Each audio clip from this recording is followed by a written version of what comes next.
Good evening, folks. It's Diamond with the Oppenheimer Ranch Project and Magnetic Reversal News. Happy birthday, Top Knot. Ladies and gentlemen, you're looking at Ulawun erupting days ago into the stratosphere, confirmed. 63,000 foot ceiling. Amazing footage coming out of the pancake that was injected into the stratosphere. We'll get to that later in the video. We want you to keep calm. Things are progressing nicely, as predicted. It's boom time, kids. Cows in Minnesota swept away during flash flood. Dramatic video shows. It's black screen where we are. A herd of 50 cows were swept away during a flash flood Friday, with dramatic video showing a cattle being carried downstream after a night of heavy rains. Slam, southeast Minnesota. Say it ain't soda. Bob Eustace, a farm owner near Zumbro River, told Fox 9 it was his cattle that was carried off by the overflowing creek early Friday morning. Holy macaroni. Let's look at the Twitter footage. Get the kids in bed, folks. You do not need to see this. Cows being swept away in the creek.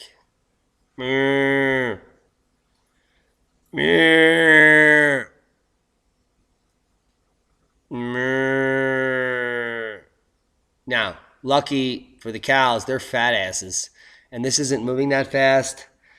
I would imagine many of these cows may make it.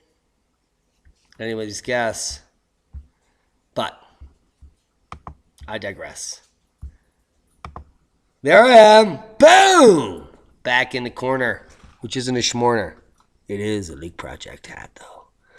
5G on my head. I feel good. Swarm of mayflies invade Ohio, but we're not going to talk about that.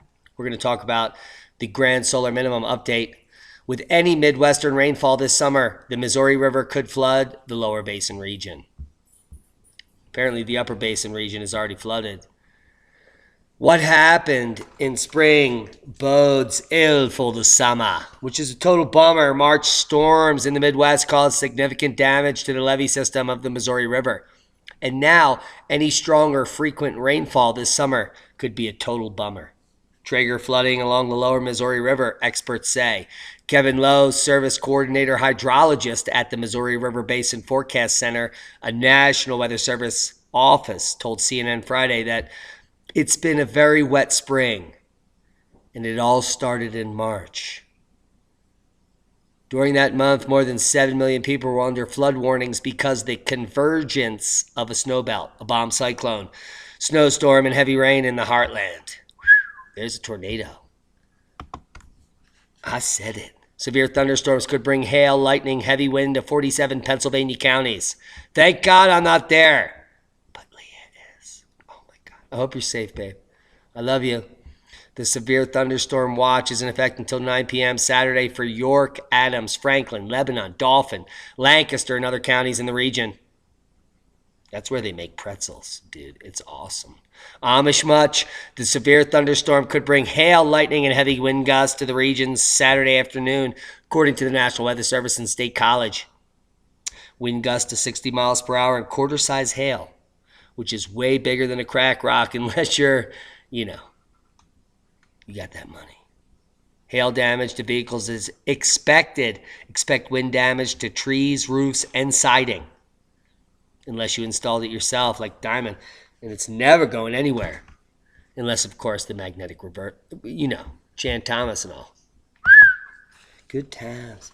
Cosmic ray flux much. Increased flooding. Increased cosmic rays, increased Illuminati signatures. I don't even know how to do it. Are we doing it? Holy It's like reverse, man. It's so difficult. I don't even know what I'm looking at. Stratospheric radiation, March 2015 to August 2018. Up, and away. And I would imagine with the magnetic excursion that we're experiencing or magnetic reversal that these would be upticking, similar to Maine. It's insane. Which means more cloud nucleation, more flooding, epic records. Now, let's talk about some facts. And I know you're looking at me because I'm looking at you. Let's talk about the magnetic reversal, and let's talk about the grand solar minimum. What is more important to you? I'll tell you what's more important to you. What's more important to you is preparing anyway. It doesn't matter what you're preparing for. Preparing hedges the bet for your insanity in your brain. So the more resilient, self-reliant, and sustainable you become, get a big Berkey. You'd be able to filter pond water. Get a few life straws. Top Knot and I were out on the trail today in the Can-Ams, and we were up at like 10,000 feet. And he's like, can I drink the water in the river? I'm like, here's my life straw. Drink away. You can literally drink pond scum for $12. So think about your preparedness schedule. Prepare accordingly. Go to our preparedness store and check out the products we have. Everything I use, I put in there. People constantly, subscribers are telling me to put new stuff in there. We have a whole organic farming section where you can get fertilizers and other stuff that you need and support the channel. If you're going to buy it anyway and you can't help us on Patreon, help us at the store. You need to know no more.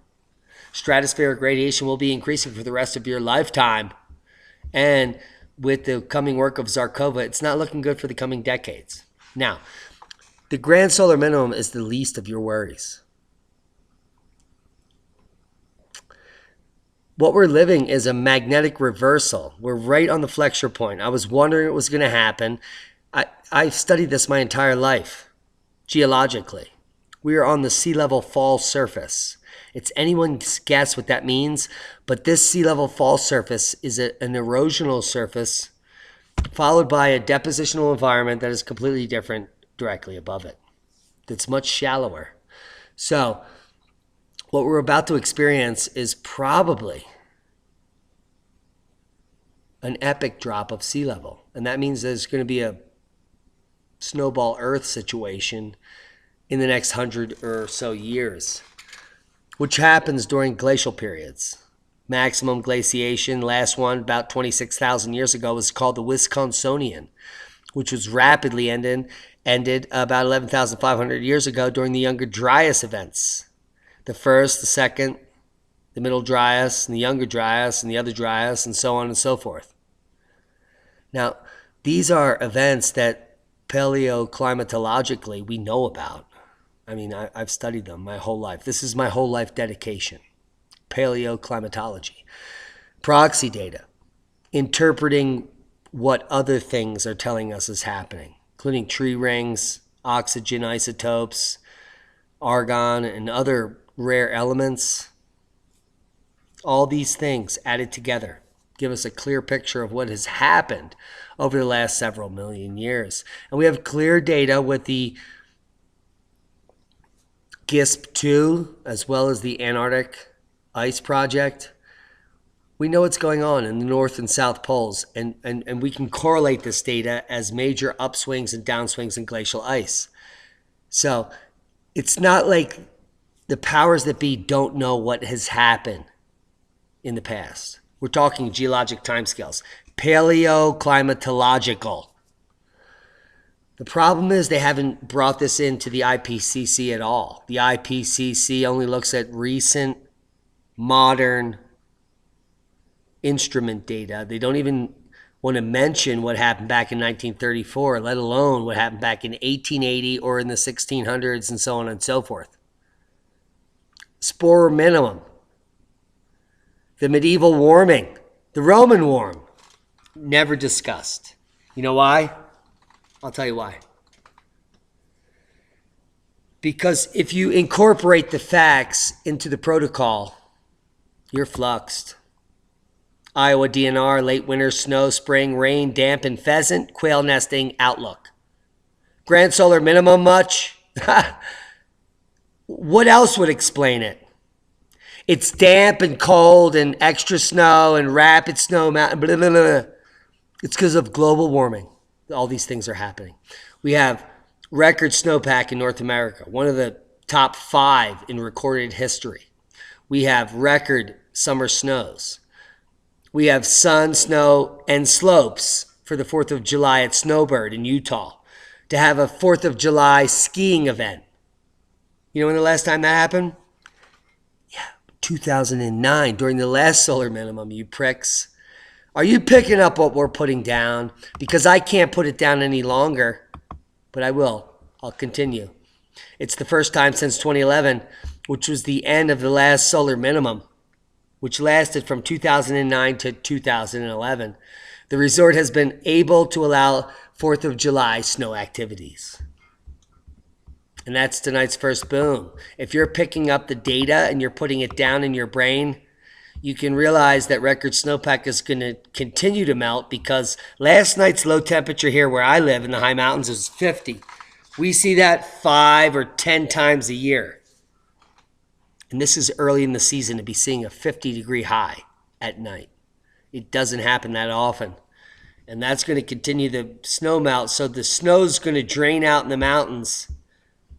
And we're going to see another record peak here, peaking at 9 foot in the next 3 or 4 days. And then it will drop off. And guys, just for a heads up, people aren't allowed in the river in tubes until it gets down here to 600 feet, 600 cubic feet per second. That's going to be my prediction.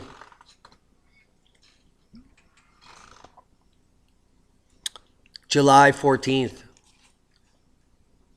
This is antioxidant super tea. Get it. It's delicious, and I just kicked about $1.50 down the drain just a moment ago. Oh my God. Tragic. Here's the GFS model for total snow into July 8th. We're seeing snow picking up here in Wyoming here on the, it's looking like the 5th, July 4th and 5th. Wyoming's going to pick up some snow, as well as Alberta and Saskatchewan. BC heads up. Boom. Look at that. But the reason I'm bringing this up is pretty simple, because the heat wave continues just 300 miles away. There's a heat wave in southern Minnesota, as well as Iowa, Nebraska, South Dakota, and northern Kansas. Good times. That's crazy, isn't it? Heat wave here, snow right here. The strong heat wave has gripped the large portion of the central U.S. for several days, and it continues with heat advisories in effect once again for many areas Sunday, which will not be your fun day. Saturday is Saturday, and it may melt. The excessive heat will gradually shift to the southeast and mid-Atlantic states for much of the upcoming week. Well, and you know why that happens? Because here's the weather, where the heat is, and that will move to the east, like all weather does. That's amazing. I'm so glad I'm part of this channel. Seismic update. No quakes of note, except there are a ton of quakes worldwide in the moderate magnitude. We're at the bottom of cycle 24, headed to cycle 25. My flexure point is not until March 2020. Could be earlier. It could be squirrelier. We're gonna watch it closely. It's anybody's guess. We won't know till we know. Interesting quake kicking off here, though, in the U.S. Let me show you that. 3.5 Mesquite, Nevada. Blot Echo in Indonesia, 5.1 in Kadul. Also, where are we at? Let's get it. 52 kilometers. The Ring of Fire is Aspire.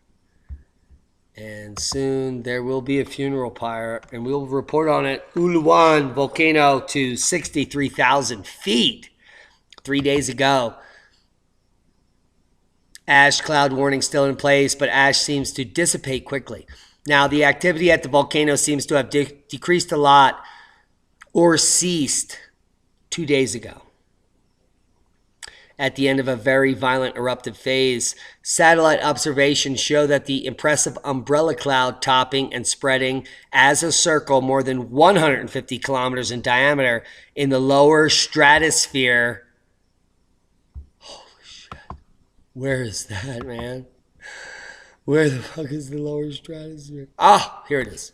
So if Earth is green, and here's the surface where all the pricks walk along, The troposphere is the area where chemtrails are, if you're a nutcase, or condensation nuclei and clouds occur. Troposphere is what causes lightning and rain and booms. And sometimes lightning comes up from the mesosphere, but we'll get to that later.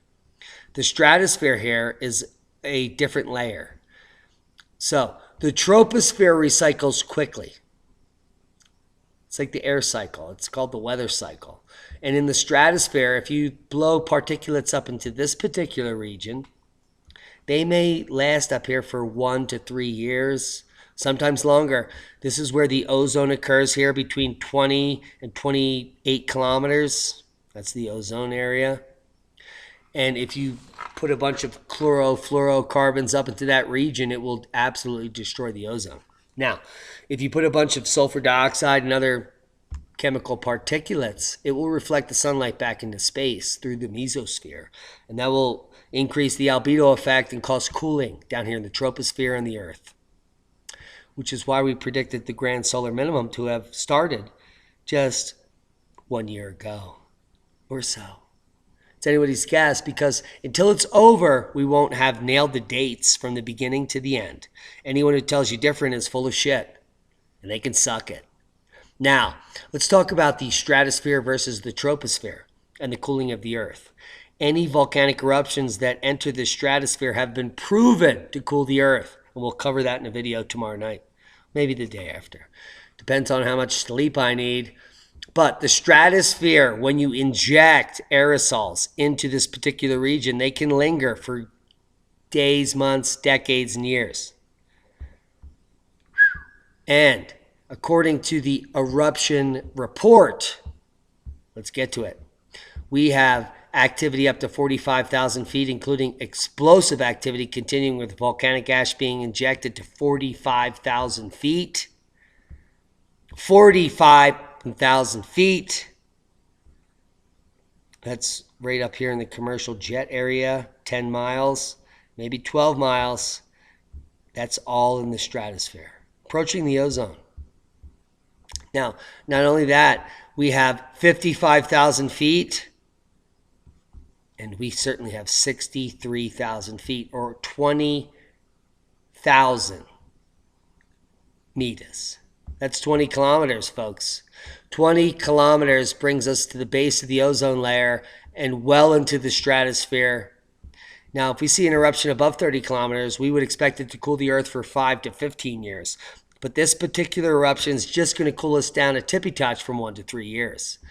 And that's just the beginning of the eruptions that are going to continue to cool the Earth time immemorial. Do a dab, watch the loop. Why? Because you can. Because you're watching our channel. Any other channel wouldn't allow you to watch the loop or the flip-flops or my dumb ass. Do you have any class? Do you want to kiss my... That's ash all over your face. It's a disgrace. Boom time. As predicted, we are now at VEI 5. We're not even making this up. Ulawun volcano eruption, Papua New Guinea satellite, June 26, 2019. Which was 3 days ago for some of you, 2 days ago for others. And for the Smothers brothers, they're watching this from heaven.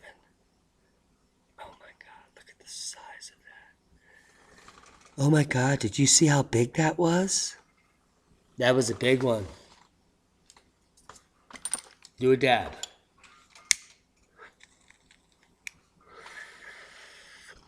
Do it now. Papua New Guinea, Ulawun, 63,000 foot ripple injection into the stratosphere. That will linger.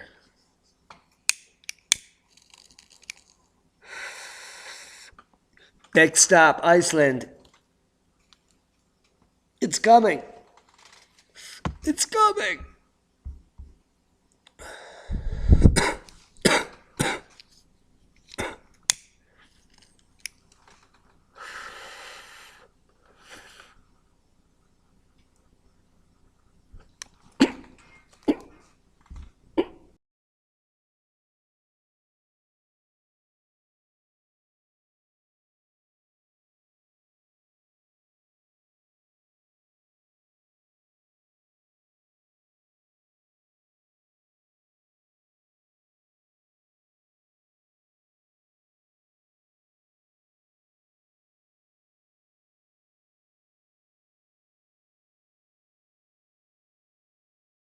back.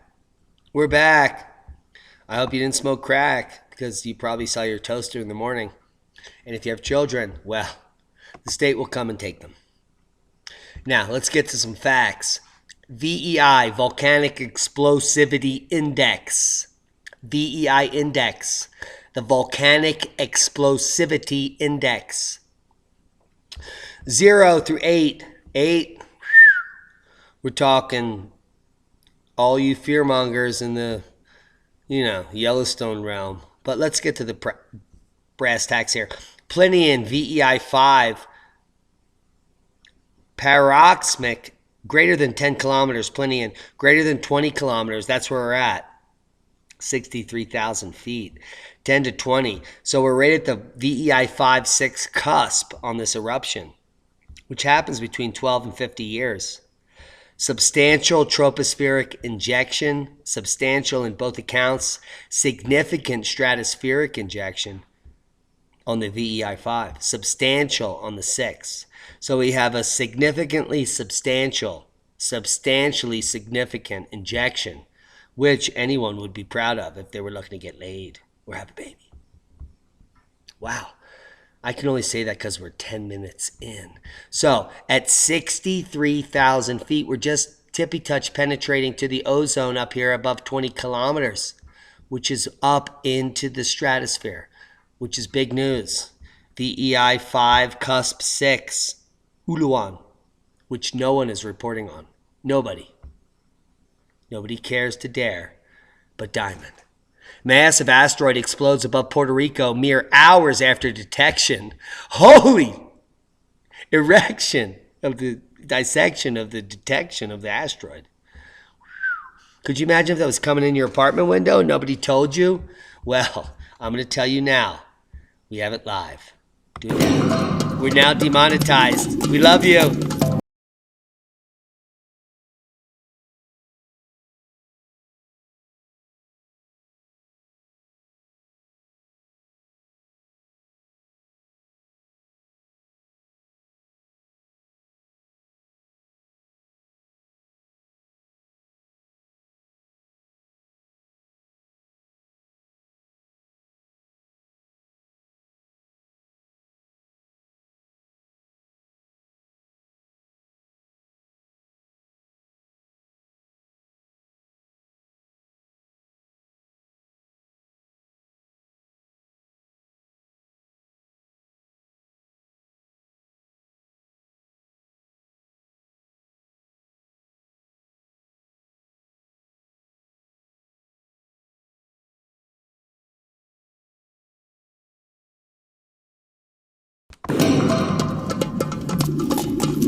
Those bongos kick ass. They take names. You know what that means? That means we're fluxed. That means that if an impacting object that we have undetected is detected, you know how much warning we have? None. 0. Goose egg! Are you looking at me? Are you picking it up? You know how much time we have? None. That's totally insane. Not only that, none of this is loaded. Boom. Hello. We know they are. And we know that it is boom time. Do you know there's an eclipse? It's in the southern hemisphere. Now, as we wait for nothing to happen and wiggle wires,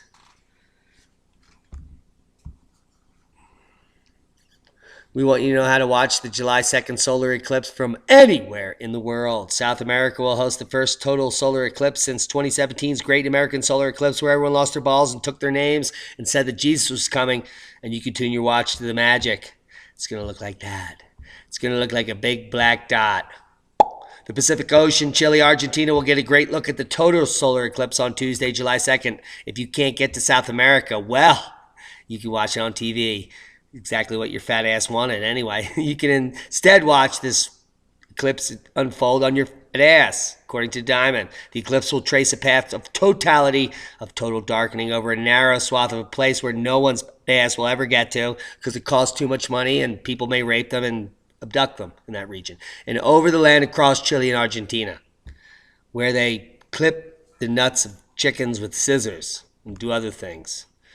The Exploratorium's live broadcast, however, will not include that and will include telescope views from Chile starting at 12:23 p.m. Pacific, and the coverage of the commentary from the museum's experts will be at this link that I'm touching, thankfully with a very clean pointer.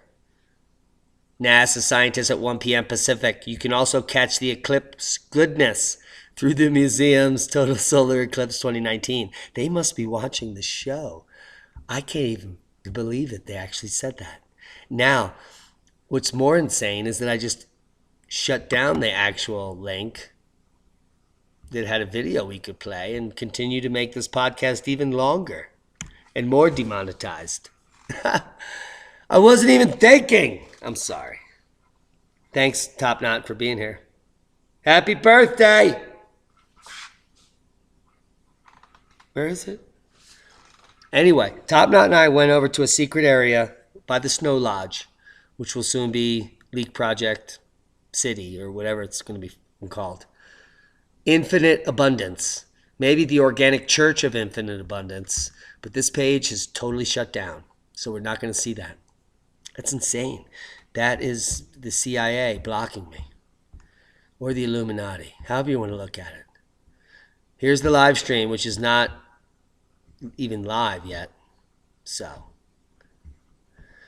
there it is. Okay, that's all we have to say about that. Let's quickly move on. Your dog's food may be linked to canine heart disease or cancer. Yeah, that's true. Because the food you eat is food for sheep. Can you imagine what the food your dog eats or your cat? Oh my God. It's not even for them. The U.S. Food and Drug Administration is warning dog owners of a possible link between certain dog food brands and large tumors on their chest. I have a whole case of hemp lucid CBD for pets. It's called Calic or Calic. I don't know how to say it. Doesn't matter. But you give it to your pets and it makes them feel better. Not only that, it's a nutritional supplement. But I digress. Hemp Lucid's coming out to the ranch 4th of July weekend, so that'll be awesome. Now, the FDA has investigated more than 500 cases of dilated cardiomyopathy in dogs eating certain types of shitty food that cost barely a penny, according to their statement. So, if you're not spending 50 cents or more per pound and you don't know that it's locally sourced dog food from small farms that's non-GMO and mostly animal protein, then you're feeding them GMO corn scraps, floor sweepings, and glyphosate. And no wonder there's 100 tumors on your animal. And your veterinarian's only option is like, well, for $200, I'll kill him. Or for $9,000, I'll give him some kind of anal rectal exam with blood, and we can remove all of his organs. And he may live for a minute. Yeah, it's the food. You are what you eat. The food you eat currently is food for sheep, and it gives them cancer. So, be diligent on what you feed your pet, please. 9 lives kills all animals. And 12 out of 13 scientists agree global warming is a hoax. And we're right there with them. I'm number 11. Proper prior planning prevents piss poor performance. Did you know if you just come over here and say preparewithleak.com or preparewiththeranch.com? Preparewiththeranch.com. Check it out. Check out what happens. Holy. You go right to My Patriot Supply. And you support the channel. And you get some of the best deals at My Patriot Supply that they even offer. How about a 4-week supply of food for you and your family for $150? I'm sorry, it's less than that, and it's free shipping. How about that? How about when the lights went out and you didn't have anything to feed anybody? How about that? Did you know about our Amazon store? Do you know how many people email me daily? Amazon.com/shop/Oppenheimer Ranch Project about the store? And they want me to add a product. I just added products to Organic Gardening Essentials today. Yeah. For one of our listeners, one of our subs. They wanted tomato tone. Dr. Earth's homegrown tomato. Whatever. They wanted organic stuff. Worm castings. Fruit and citrus. They wanted stuff to make more stuff so they could eat better stuff for free. Blood meal. Yeah. Cottonseed meal. Who knew? I just told you. Thanks to each and every one of our Patreons, our one-time donors. Top Knot for bringing his Can-Ams out here and letting us take names. Thanks to those of you that are listening and sharing these videos. The algorithm is not sharing them. It's because of you that we even have any new subscribers. We took a huge hit with the demonetization, but Magnetic Reversal News is growing. Continue to share these videos, please. And we'll continue to bring you awesome footage of bees and news and science like you like it. Like you want it. Full of the bullshit. Free of the bullshit. And full of the awesomeness. You know what time it is. We love each and every one of you. Even if you hit the thumbs down. You're capable of growing. I did. I was an asshole like you, too. Now I'm an asshole like me. Be safe.